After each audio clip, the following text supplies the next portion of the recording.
let's discuss the most recent arc of Windbreaker manga by Nisatoro.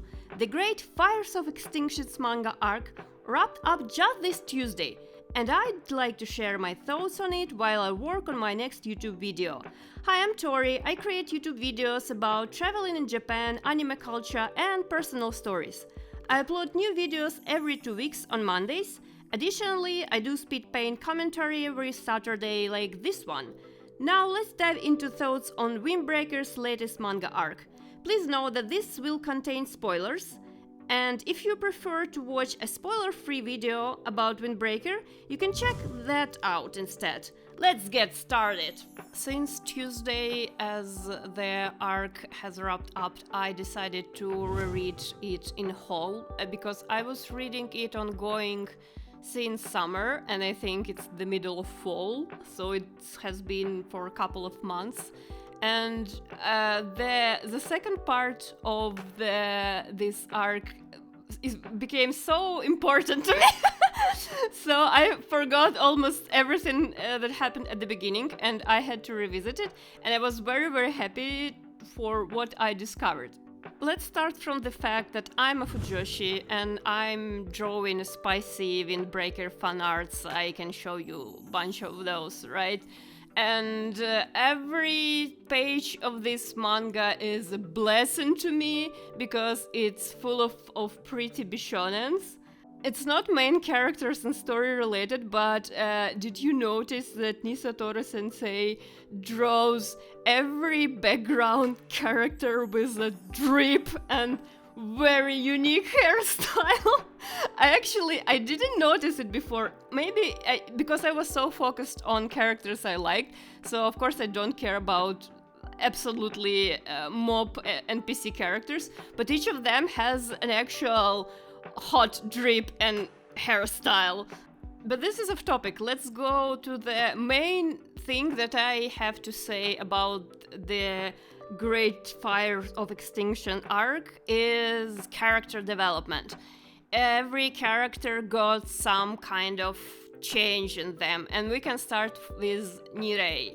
Nirei is established at the beginning as a character who can't fight, and he actually suffered from this before, and the reason he enrolled in Bofurin because he wanted to become stronger. And and at first he was a character that was protected by everyone, and he was learning how to fight, and finally in this character arc where everyone were fighting on the bridge, he was able to defend everyone by himself. He helped Suo when Suo wasn't able to take his role in a fight. Nirei took his place and actually was able to do things. And I also really like that he didn't become like super powerful overnight. He's still quite weak if you compare him to another characters, but now he's more independent. Now he can do more things by himself, and it made me really happy when I was reading that. I was like, oh yeah, I was remember that he was training and he was able to dodge, but I kind of forgot that he's actually now can fight and he can defend himself and help others, and that made my heart melt. And I think it's cool to jump from Nirei to Sakura. While Nirei was learning how to be more independent, Haruka Sakura, he's the opposite. He's learning how to be able to work with other people. And the way he was fighting a guy from Naroshi with Sugishita, and Sakura was learning how to fight together and how to lead someone in a fight, created the hardest panel of this manga. The moment when Sakura realized he was holding on one sword so hard without realizing if you drop it, you can find like unlimited weapons around him. I actually had shivers when I read this. I remember this scene. This is something I didn't forget because it's something I really love in Nisatoro's sensei art style and storytelling that he shares all the important moments through those metaphors, because you don't need like magic or stuff in Windbreaker. You can have this symbolism, and I really love it. And I also now wonder, is Sakura from now on will see all his friends as weapons he could use in a fight, which could be cool. And I wonder which of them is what kind of weapon. I don't know anything about weapons, guys, so I wanted to keep going and saying like, oh, maybe this guy's a sword and this is a gun, but I have no idea I know anything about weapons. But I hope Sakura knows enough to use his friends and to collab with them during his future fights, which was, again, it was so cool. Another character having development and changes was Sugishita, and I think his most suffer was he was realizing that he has very, very strong feelings to Sakura.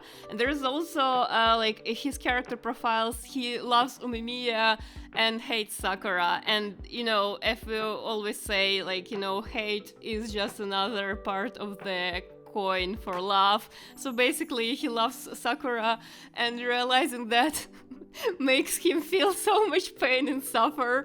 And it's so entertaining, like Sakura just smiled once and now the Sugishita is like color it in rainbows and being like, oh my god, what am I going to do? And Ume was like, oh bro, you love Sakura, don't ya? And I'm like, Ume, please stop outing people. It's rude. I know you're not homophobic. I know you're nice, but it's rude to do all the time. Because he already did that for Sakura and Togame in season 1 during Shishitoren arc. And this is a good transition to Shishitoren, the guys who also, like, the whole gang got a character arc. First of all, Togame, hot! I mean, I'm not going, like, you know, to be here like, oh, I'm here to dig into too deep analysis. This is a Speedpaint commentary. I'm not, like, if you want me to make a deep analysis in Windbreaker symbolism, leave me a comment. I will do that. I actually can do pretty decent job in analyzing all the details, all the metaphors, and all this stuff. So yeah, like, hot!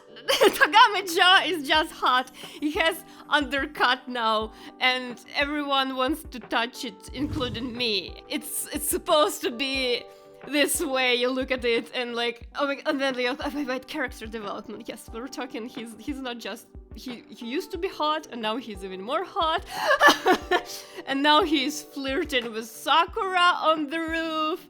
And again, they're all their conversation, they're like being flirty, touchy, and then during the moment when Togame arrived to save Sakura, he's like a knight in shining armor, and Sakura like, bro, what the fuck? Like, did you notice that? Like, Sakura, well, like, okay, yeah, okay, man, it's fine. I have job to do, you know?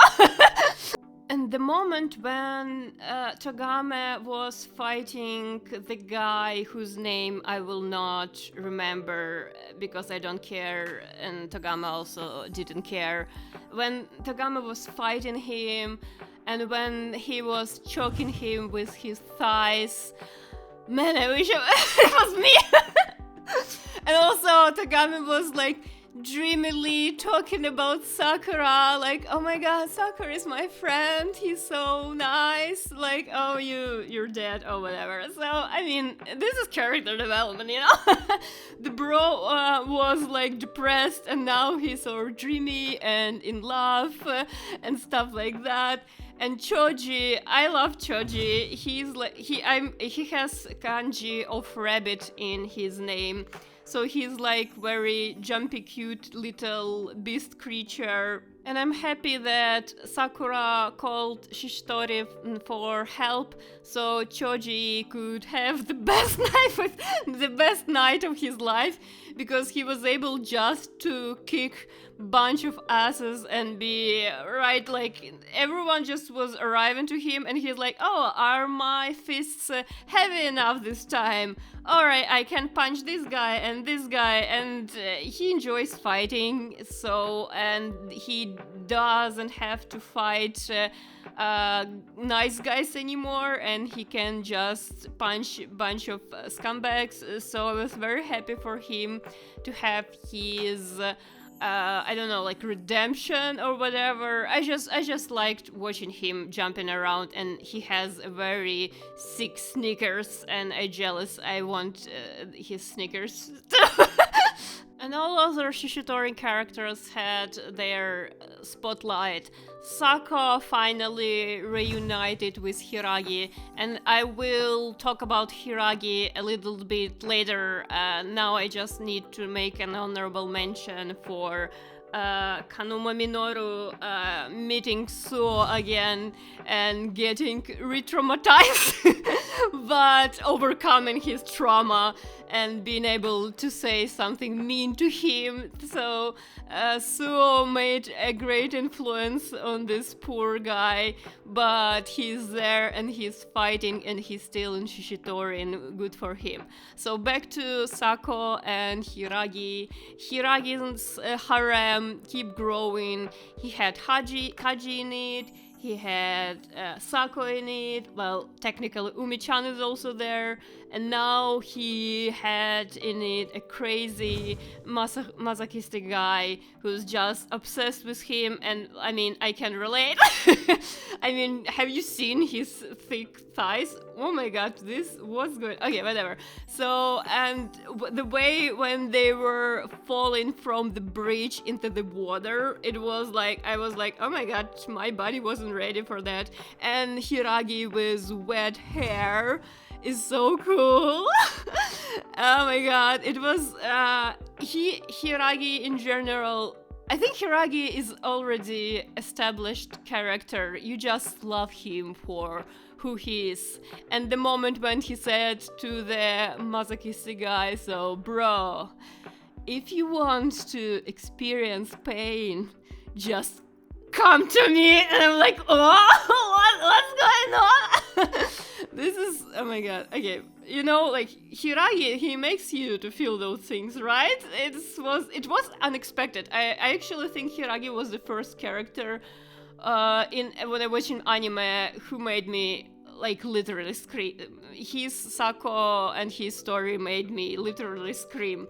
And I think this fight with masochist also made me kinda unwell human. You can notice by my noses. But talking about being unwell human because of manga character, we are not on Endo Yamato part yet. But as soon as we hear, you probably notice by change of my voice. Before talking about Endo Yamato, I want to talk a little bit about Tsubakino, and that during the Great Fire of Extinctions arc, it was established that Tsubakino is like very, very in love with Umemiya. I mean, it was mentioned before, but here it was like Tsubakino is fighting because of this love, and it was such a beautiful moment, and it was shown how they met, and that Umi-chan just likes the way Tsubakino expresses himself, and this is the same reason I love Tsubakino. Again, I love strong characters who just want to be themselves, so I really like this part when Tsubakino was fighting for his love to Umemiya. It was very cool and very beautiful. And now we're getting into spicy toxic gays territory. Starting with Yamato Endo, the man of so many faces and emotions, and his boyfriend Chika Takiishi, the man with no emotions at start, and then being baby girly fight. The most interesting thing while you read the manga, binging from the beginning, like it took Nisatoro sensei to finish this arc a bit more than a year, and the art style changed, and Chika Takiishi became such a baby girl. he was like at the beginning, but his eyeliner just got thicker and thicker with each page. And but let's back to Yamato Endo, the man that made me insane, because I cannot stop drawing him, I can't stop talking about him. He's ridiculous. He's doing all this stuff just because he's obsessed with Chika Takiishi's power, and he's obsessed with strong people, but not all of them. He's always looking for something new. And again, hashtag relatable. I also like to fall in love. I mean, not anymore, but anyway, I used to like to fall in love with people who will not care about me. And he's like, oh my god, this person probably will never think or care about me. I gonna make this my main crush. And his fight with Sakura was so, oh my god, it was so hot, because both of them are very strong, and but Endo has one ace on his sleeve. He's also a gaslighter, manipulator, and abuser and stuff, so he almost mentally broke poor baby Sakura with his mental tricks. But actually I have no idea. First of all, I have no idea what was his plan if Sakura agreed to go with him, because Endo was like in the middle fight. Oh, do you want me? I just make one call and all this mess we started, we're going to finish it and you'll just go with me. And he never expanded whatever he wants to do with Sakura. And Sakura was like, what the bro? What's going on, bro? Then Endo got angry that Sakura was like, nah, bro, I guess I'm not. But Endo was like, oh my god, it stirs me also. Being refused is my... I like it so much. So I kind of have to destroy this baby boy.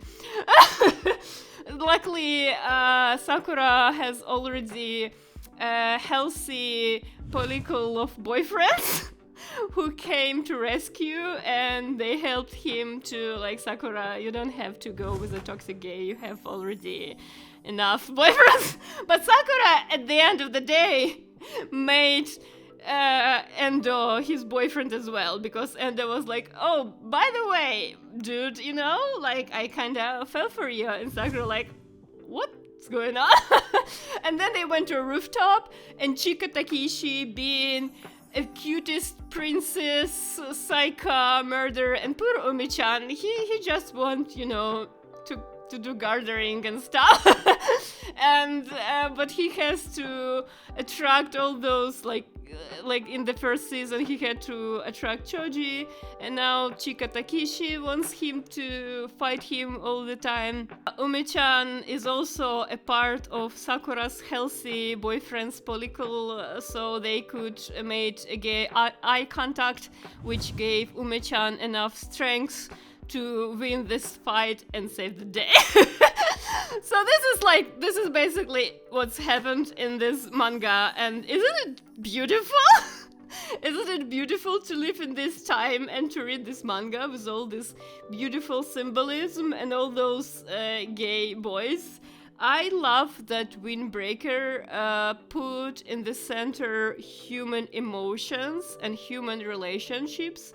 It's a very nice touch, and I enjoy the way Nisatoro sensei does that. I also hope that you enjoyed listening to this very weird episode, but I really wanted to make it. So please, if you like it, leave me a comment. What do you think of the Noroshi Aka, the Great Fire of Extension arc?